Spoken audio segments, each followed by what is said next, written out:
Madison. We are in Madison, Indiana, where we are about to bring you the final heat. The boat's on the water now as we look out the front window of Dave Villwock's Miss Budweiser. From our O'Doul's Eye in the Sky, Mark Evans, we are inside a minute, and we see the field grouping up now on the back straightaway. This is where you really start to get wound up. You come down underneath the bridge. You got less than a minute to go. You don't know if you want to be up ahead a little bit or lay back and really get a run at the start. You don't want to get too much of a run because you'll jump the gun like they did in the heat before. But they're anticipating a very good start coming up. 38 seconds as they go under the Madison-Milton Bridge. They'll make the big left turn to come down the front straightaway. The driver's job is to wire it right on time, get to start-finish right as the clock ticks down to 0. If you get there 1 second too early, Mark, you got to go around a whole lap before your illegal starter. You have no chance. That's right. You're penalized for a lap. Oh, the Budweiser pushed Terry out just a little bit, but now they got to get on it. Underneath the bridge is about 13 seconds, somewhere around in there. 13 seconds right there, and they are past the bridge. They may be a little early and have to slow down. Watch the clock now as they come by us for the start. Mark Webber in the yellow boat. Terry Troxel leading the field comes by, appears to be early. Oh, the entire field looked like they were up there a little bit quick, Mark. We may have gun jumpers here, but we will not know until we get the official word from the guys on the start-finish tower. Meanwhile, Terry Troxel is just out ahead and not looking back. Wow, Steve David and Dave Villwock laid back just a little bit. They might have hit the start right on. You can see from the camera there, the inside lane had a good run at it, but here comes Webber, and there goes Troxel. The officials will be reviewing that start. It will be perhaps a lap or so before we know who has made a legal start. But the big story here, Mark Evans, nobody is catching Terry Troxel in Zenetics 2. No, he is going really fast. I'm sure the guys are talking to their crew chiefs on the radio, wondering who jumped or who didn't. But that's a situation that even if someone's jumped and you know it, you still want to go after him just in case something else went wrong. Mark Webber in the yellow U10 Miss M-Corps running second on the water. Steve David pushing the Budweiser out a little bit, Mark. He likes to do that, doesn't he? Oh, that's always fun to do. Everybody likes to do that to the Budweiser and Dave Villwock, but that's part of hard racing. Here comes our leader on the water, Terry Troxel. Now, he did cross the line. It looked to us like he was a little bit early, but we are waiting for official word. A great race on the water right here. This is for third and fourth with Steve David on the inside in the Oberto, racing Dave Villwock and Miss Budweiser. Steve still got Dave on his hip. Whoa, he almost blew it over. That is a bad thing when you're getting ready to set up for the turn. From our O'Doul's Eye in the Sky, you see the big lead that Terry Troxel has. You also see that great race with Steve David keeping Miss Budweiser right on his hip now. There is the boat that is third on the water, the Oh Boy Oberto Miss Madison. Right behind him, Dave Villwock and Miss Budweiser running fourth, and we are still waiting for word from the officials as to who, if anyone, in these front four is a legal starter. And that's right, Steve. All of the drivers have a radio man, and they're all waiting for word to see who jumped the gun or who didn't. You can holler, am I legal, and the guy on the other end of the radio still doesn't know, as we don't, and as soon as we find out, we will let you know. You saw Terry Troxel, the leader on the water. Here comes the U10 M-Corps. Mark Webber is running second. Then that battle continues between Steve David and Dave Villwock. I don't know if Steve even cares about the rest of the race. He just wants to beat the red boat. Oh, this is cracking me up. I'm telling you, Steve does care. He loves pushing Budweiser out to the beach like that. He's just keeping the boat in one piece and getting it to the finish line. Running third on the water now, Miss Budweiser goes by into third place as we are getting word now as we look at the O'Doul's Eye in the Sky. Mark Evans, listen to this.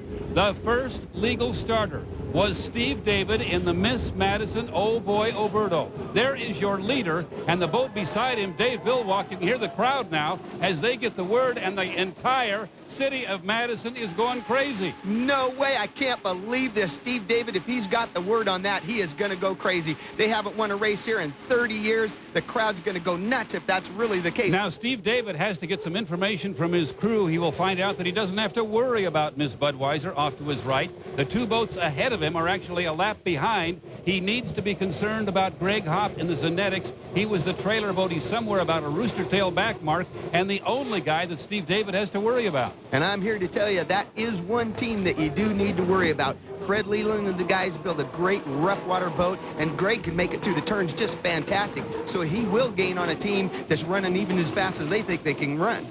Steve David and the Miss Madison Oh Boy Oberto leading in front of the hometown crowd. From our O'Doul's Eye in the Sky, the leader is just coming through the turn now in lane 1. He had been racing Dave Villwalk and Miss Budweiser, but the Bud is back a lap after being one of our gun jumpers. Imagine, Mark Evans, what is going through the mind of Steve David. The Ohio River is very, very rough. Right now, it's really him, his boat, against the river. And you've heard it before. You talk about hearing all these gremlins and stuff. You're getting down to the last couple of laps, and it is amazing what a driver will hear in a boat. Oh my gosh, is the prop blade coming off? Is the engine going to make it? There's all these things you think about, so you just try to drive as smooth and true as you can.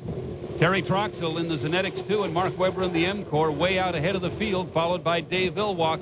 Those three boats all jumped the gun. They were in the front row along with Steve David in the Oh Boy Oberto Miss Madison. That is Steve over in lane 1, coming through the very, very rough chop here on the front straightaway. It is he who is leading this event. He just has to hang on for one more lap. You hear the crowd on their feet as he comes by. Still, though, back in his mirrors, Greg Hopp in Zenetics 1. He was the trailer boat, but from the O'Doul's Eye in the Sky, we can see that Steve has a pretty good lead, Mark Evans. He just has to keep it on the water.